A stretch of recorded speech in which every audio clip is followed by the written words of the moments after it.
Oke, balik lagi ya. Jadi define your audience. Jadi kalian harus bisa tentuin seperti yang kita pelajari sebelumnya, masing-masing audience atau target market yang kita sasar ketika kita bikin bisnis itu beda-beda. Walaupun namanya ibu rumah tangga, ibu rumah tangga di kota sama ibu rumah tangga di pedesaan tentunya punya karakteristik yang berbeda. Wanita karir juga sama, cowok karir juga sama, semacam itu. Jadi kalian harus tahu kira-kira siapa yang akan jadi target market utama dari kalian itu, dari bisnis kalian itu sendiri. Kalau misalnya bisnis kalian sendiri itu bukan sasarannya orang yang pakai Instagram, ini di sini bisa dilihat ya bahwa di US sendiri ada 18 sampai 24 tahun itu adalah pengguna Instagram terbanyak.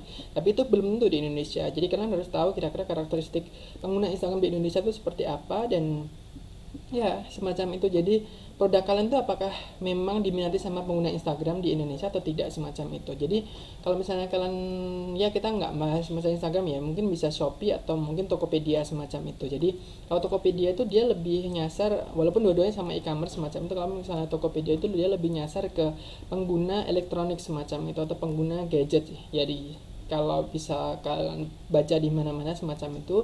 Tapi kalau untuk Shopee biasanya dia penggunanya adalah pengguna barang-barang sehari-hari semacam itu, entah itu baju dan lain-lain semacam itu, yang memang customernya dari Tokopedia itu sebenarnya kebanyakan adalah cowok, tapi Shopee itu sendiri adalah kebanyakan cewek semacam itu. Jadi dua-duanya sama-sama e-commerce, tapi walaupun dua-duanya sama-sama jualan barang yang sama, tapi ternyata dua-duanya itu punya satu cara pemasaran atau mungkin ini ya apa namanya target market yang berbeda. Jadi walaupun dua-duanya sama jualan HP, juga Shopee juga jualan HP semacam, tapi ternyata banyak orang yang lebih prefer untuk beli gadget di Tokopedia semacam itu. Atau ini bisa kalian lihat dari promo-promonya atau mungkin program-program yang diadakan oleh mereka. Jadi mereka lebih ke into yang mana semacam itu.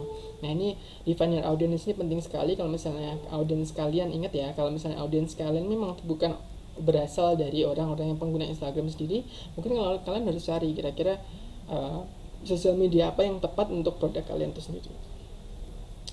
Yang keempat adalah optimize your profile. Jadi optimize your profile ini penting sekali. Jadi sebagai akun bisnis yang terpercaya, walaupun kalian belum tentu ya kita awal bikin akun bisnis langsung centang biru semacam itu. Jadi kalian harus nge-manage atau mungkin bikin akun media sosial kamu itu terpercaya, apalagi ini adalah sebuah akun bisnis. Jadi dari username-nya, dari namanya sendiri kalian harus milih kira-kira kalau kalian memang jualan produk kayu, nah kalian harus cari nama-nama yang mungkin akan berhubungan dengan kayu itu sendiri, atau nama-nama yang kira-kira bikin orang tuh jadi keinget semacam itu. Jadi jangan terlalu susah atau jangan terlalu pasaran juga semacam. Jadi kalian harus tahu kira-kira tujuan dari kalian bikin nama itu apa semacam. Jangan sampai ketika kalian udah mulai terkenal kalian mengubah nama semacam itu. Jadi itu benar-benar langkah terakhir banget ya kalau misalnya kalian bikin bisnis, kalian harus mengubah nama semacam itu.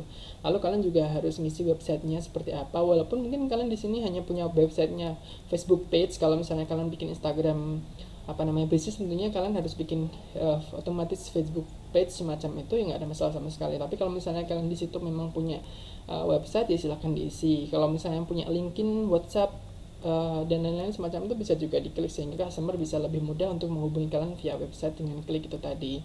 Kategori ini juga sangat penting sekali. Jadi kalian harus nentuin kira-kira kategori dari bisnis kalian tuh kategorinya seperti apa, karena orang itu akan lihat kira-kira bisnis kalian itu kategorinya itu apa, apakah di sini bidang fashion atau apapun semacam. Walaupun mungkin produknya banyak, tapi kalian harus pilih kira-kira kalian itu lebih ke kategori yang mana. Kontak info dan juga call to action button, nomor HP dan lain-lain semacam itu. Jadi dari namanya sendiri harus seperti apa. Ada berbagai macam cara sebenarnya, nggak ada kayak cara yang fix gitu ya, kayak bikin ini yang paling bagus itu seperti apa. Tapi intinya adalah kalian harus pakai username yang mudah diingat sama orang yang pertama, mungkin semacam itu akan memudahkan kalian untuk ketika orang lain nge-search atau mungkin nyatet ya semacam itu. Kalau misalnya namanya terlalu susah, ya mungkin beberapa anak-anak milenial sendiri sangat mudah untuk menghafal nama-nama susah, tapi beberapa produk juga akan susah untuk diingat kalau misalnya namanya memang benar-benar susah semacam itu. Jadi akan lebih mudah kalau misalnya kalian pilih nama-nama yang memang mudah diingat. Nah semacam itu. Kayak ya websitenya juga akan berfungsi ketika nanti kalian taruh di website di situ, orang bisa langsung ke website kalian melalui browser di Instagram itu sendiri, atau mungkin keluar dari akun Instagramnya. Terus yang tadi kategorinya ya sesuaikan sama siapa yang kalian mau sasar itu tadi. Terus contact information, Nah, call to action verified page kalau misalnya kalian udah punya. Dan bio-nya sendiri ya, bio ini convey personality. Jadi apa yang ada di bio ini sebenarnya apa yang kalian merupakan intisari ya, semacam kayak visi misi dari perusahaan itu sendiri. Jadi kira-kira dari bionya sendiri, apakah ini kelihatan lucu kah, kelihatan serius kah, kelihatan friendly kah, atau seperti apa, kira-kira kalian harus ya itu tadi, kayak value dari perusahaan kalian itu apa. Nah, kalian harus taruh itu di bio ini sendiri. Apakah kalian perusahaan yang memang terpercaya misalnya di bidang asuransi, nah bionya itu harus seperti apa. Pasti dia akan beda kalau misalnya kalian memang perusahaan fashion dengan asuransi tentunya jauh beda. Customernya pun ada yang santai, ada yang serius semacam itu. Ketika kalian customernya serius, tentunya bionya harus lebih formal. Tapi kalau misalnya customernya tidak serius, lebih cenderung santai atau apapun itu selengean, tentunya bionya mungkin bisa berbau humor atau sesuatu yang lebih santai lagi. Jadi bio ini penting sekali. Nah, ya kalau misalnya kalian bikin Instagram akun biasa lah, kalian pasti pengen orang ketika ngunjungin akun kalian follow kan. Nah, gimana caranya orang itu bisa follow akun Instagram kalian? Nah, itu tentunya salah satunya adalah dengan bio-nya itu sendiri. Nah, bionya juga bisa pakai hashtag. Nah, kalau misalnya kalian suatu produk yang punya semacam kayak trademark atau mungkin khas hashtag yang kira-kira digunakan untuk produk kalian itu sendiri, kalian bisa pakai hashtag itu sendiri sehingga orang ketika posting produk kalian, atau kalian ketika posting produk kalian bisa selalu pakai hashtag itu sehingga hashtag itu bisa jadi muncul di mesin pencarian semacam itu. Iya. Nah, kalau misalnya kayak Coca-Cola atau brand besar itu kan sering banget ya kayak ngadain hashtag apa semacam itu. Jadi itu fungsinya sebenarnya nggak, kalau dulu hashtag itu sekedar hashtag, tapi sekarang hashtag pun bisa di follow. Jadi ya penting semacam itu. Nah, play with emoji, kalian juga bisa kayak kalau misalnya website atau mungkin Instagram kalian itu tidak terlalu formal, kalian bisa pakai emoji ini sendiri ya. Misalnya kayak ghost emoji ini, kalau misalnya di situ sebelum ada nickname Snapchatnya, location emoji, lokasinya di mana, envelope emailnya apa, terus dan apapun semacam itu. Terus ya use spacing and line breaks. Jadi ini nggak selalu kalian ketika bikin bio itu harus langsung dari kiri ke kanan semacam itu. Jadi bisa di enter sendiri sehingga orang akan lebih mudah bacanya semacam, karena orang sebenarnya nggak terlalu suka baca yang panjang-panjang. Nah, kalau misalnya di sini bio ini juga bisa suatu bentuk ajakan ya, mungkin ajakan untuk mengklik sesuatu, ajakan untuk beli sesuatu, ajakan untuk menanam pohon atau apapun semacam itu. Jadi nggak sekedar kayak jelasin tentang produknya itu apa, tapi dia juga kayak call to action. Maksudnya adalah kayak bikin orang jadi pengen melakukan sesuatu gitu. Jadi kayak misalnya di sini come see what you love. Jadi ayo see what you love semacam itu dengan klik victoriaemerson.com semacam itu. Jadi di situ ada sebuah ajakan, dan ternyata di bio itu sendiri nggak sekedar cuma informasi tentang Victoria Emerson Design ini sendiri, tapi dia ngajak untuk kita ngeklik link di bawah itu sendiri. Nah, terus nomor 5 adalah choose the right profile photo. Nah, ini gampang banget sebenarnya, apalagi kalian anak desain, jadi nggak perlu dibahas kayaknya. Jadi create visually compelling content. Jadi selain foto yang bagus untuk profile picture semacam itu, jadi kira-kira kalian harus cari kira-kira profile picture yang kira-kira kalau misalnya dibikin kecil pun tuh nggak ada masalah sama sekali, visibility-nya itu kuat semacam itu, walaupun mau dibesarin mau dikecilin semacamnya visibility-nya kuat.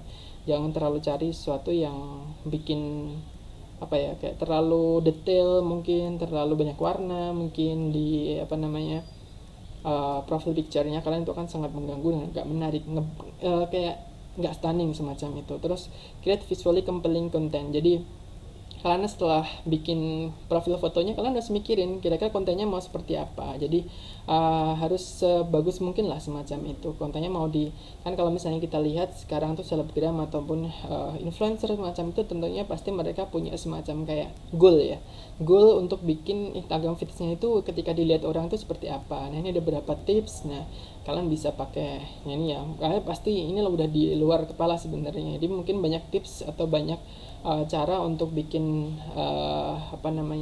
feeds yang keren di Instagram kalian. Walaupun di sini contohnya bukan masalah bisnis ya, bukan masalah kayak produk, foto produk, tapi di sini kalian bisa berbagai macam hal yang bisa kalian lakukan di sini. Jadi bisa banyak lah, bisa pakai efek lah, bisa di efek bisa enggak semacam itu. Dan don't forget to be creative, jadi tadi sesuatu yang beda di foto kalian semacam itu, karena nggak selalu ketika kita jualan kita harus selalu nampilin produk kita. Kadang-kadang kita harus, mungkin kadang-kadang kita nampilin kayak apa namanya, foto-foto yang memang nggak nyantumin produk kita gitu loh. Mungkin di situ kita kasih quotes lah, mungkin kita kasih sesuatu foto-foto yang mungkin lagi hits sekarang semacam itu, atau apapun itu sebagai selingan. Jadi orang lain nggak akan bosen kalau misalnya nggak ngakses akun kita, kok tiap hari jualan terus ya, fokusnya jualan banget semacam itu, ngebet banget semacam itu. Jadi bisa dikembangin semacam itu. Oke.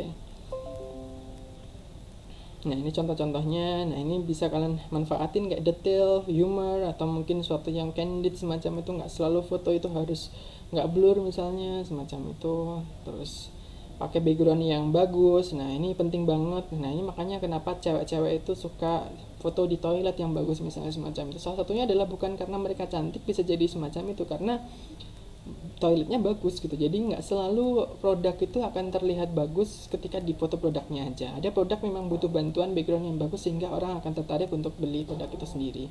Jadi silahkan kalian nanti bisa range kira-kira produk kalian tuh sebenarnya kuatnya di mana sih. Apakah dia kuat ketika backgroundnya daun-daun ini, tapi ketika dia difoto sama unsur besi dia nggak terlalu kuat, dia jadi kayak kelihatan lemah, atau mungkin warnanya jadi nggak bagus lagi semacam itu. Jadi nggak semua produk punya karakteristik yang sama. Misalnya kalau sekarang lagi ngetren kayak foto harus di belakangnya ada daun kering warna coklat-coklat itu, terus apa namanya, rumput-rumputan coklat semacam itu. Ya mungkin banyak orang pakai itu dan pakai prinsip itu berhasil, tapi mungkin ada beberapa produk yang ketika di foto pakai itu jadi kelihatan terlalu feminim, atau mungkin nggak cocok sama sekali karena produknya untuk laki-laki, karena semacam itu apa namanya, ternyata kok backgroundnya ini, jadi nggak cocok semacam itu. Jadi ikut tren boleh, tapi kalian harus sadar kira-kira value dari produk kalian itu apa.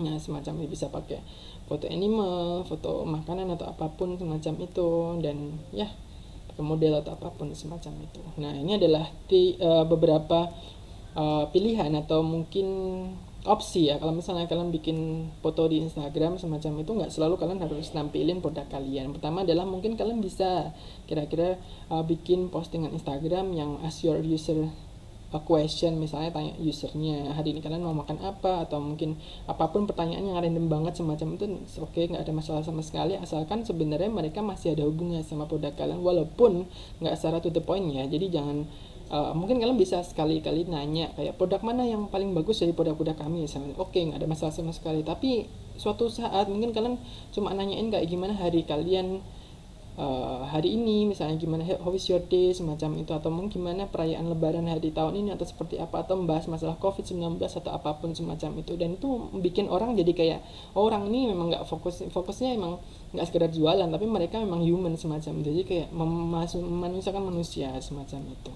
Terus tutorial, jadi kalian bisa kayak ngasih tutorial apapun yang memang berhubungan sama produk kalian semacam itu, hal sebaiknya ya. Jadi kalau misalnya kalian apa namanya, sebuah produk fashion misalnya, nah kalian bisa kasih tutorial tuh untuk mix and match baju ini sama baju apa, misalnya mix and match baju ini untuk pergi ke pesta, atau baju ini pergi ke pasar semacam itu. Jadi kasih tutorial yang bermanfaat semacam itu, atau mungkin tutorial lain yang ya ringan-ringan semacam itu, tapi nggak terlalu jauh dari apa namanya, konteks produk kalian itu sendiri, sehingga orang akan tetap ingat. Nah terus go behind the scene, jadi ini penting banget. Jadi nggak selalu orang itu pengen tahu produk jadinya seperti apa. Ada beberapa orang yang memang riskan terhadap kepercayaannya. Jadi kalau misalnya saya beli sesuatu itu saya akan lihat juga, oh ini workshopnya ada nggak sih, atau mungkin pabriknya ada nggak sih, atau mungkin orang-orangnya, karyawannya ada berapa. Nah semacam itu penting untuk follower itu tahu hal semacam itu, bahwa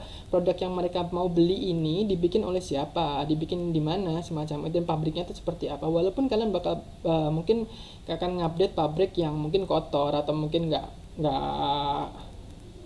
ini ya, nggak lookable, nggak apa namanya, nggak bagus lah istilahnya, nggak, bukan toko ini tapi pabrik, nah semacam, nggak ada masalah sama sekali, tapi mereka minimal tahu prosesnya dan juga tahu kegiatan bahwa oh ini ternyata apa namanya, reliable banget, jadi bisa dipercaya semacam itu. Ternyata produknya ini memang selain dia jual produk, dia juga punya workshop di situ, ada rumahnya loh, ada ininya, jadi mereka akan tahu bahwa memang ini benar-benar ada. Dan ketika itu bikin jadi orang kepercayaan naik, sehingga mereka akan lebih nggak cerewet lagi kalau misalnya mau pesen, karena ini benar-benar ada, orangnya ada. Kalau misalnya ada masalah, saya bisa kayak ngirim foto ini ke media buat